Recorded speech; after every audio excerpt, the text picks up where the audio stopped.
Khanapur MLA Vedma Bojju విమర్శించారు. Neat పరీక్షల వ్యవహారంలో కేంద్ర ప్రభుత్వం విద్యార్థులకు న్యాయం చేయడంలో విఫలమైంది అన్నారు. ఢిల్లీలో విద్యార్థులపై లాఠీ చార్జ్ను ఖండించారు. అలాగే కాంగ్రెస్ నేత రాహుల్ గాంధీ అరెస్టును తీవ్రంగా తప్పుపడుతూ కేంద్ర ప్రభుత్వం వెంటనే స్పందించాలి అని డిమాండ్ చేశారు. మంత్రులందరూ కూడా ఈ రాష్ట్రాన్ని బాగు చేద్దాం అనే ఆలోచన వాళ్ళ ఎవరు కూడా లేదు.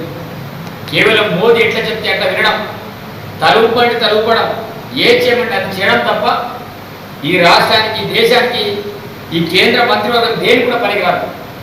ఈరోజు స్వయంగా చాలామంది ఎప్పుడైతే నీట్ పీపుల్ లీక్ అయిందో ఆ రోజు నుంచి దేశవ్యాప్తంగా నిరుద్యోగులందరూ కూడా బాధపడుతూ వాళ్ళ తల్లిదండ్రులతో సహా అనేక రకాల కార్యక్రమాలు చేసిన కనీసం వాళ్ళని పిలిపించి చర్చలు పెట్టిన పరిస్థితి ఈరోజు దేశంలో కనబడుతుంది. కిషన్ రెడ్డి గారు కావచ్చు, తెలంగాణ రాష్ట్రానికి మీరు ఏం సమాధానం చెప్పదలుచుకున్నారు? మీరు పీపీఎల్ లీకలు చేస్తారు, ఈరోజు ఉద్యోగాలు ఇవ్వరు, రైతులకు న్యాయం చెయ్యరు. ఏం చేయమంటే హిందూ ముస్లింల మధ్య వైషమ్యం తీసుకొచ్చేసి కేవలం కొట్లాట పెట్టే ప్రయత్నం చేస్తుంది తప్ప ఈ దేశాన్ని బాగు చేద్దాం, లేకపోతే తెలంగాణ రాష్ట్రానికి సంబంధించిన మంత్రులందరూ కూడా ఈ రాష్ట్రాన్ని బాగు చేద్దాం అనే ఆలోచన వాళ్ళు ఎవరు కూడా లేదు.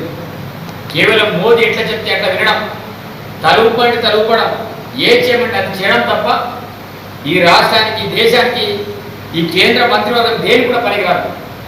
ఈరోజు స్వయంగా చాలామంది తిరుపతిలో వైసీపీ నేత భూమాన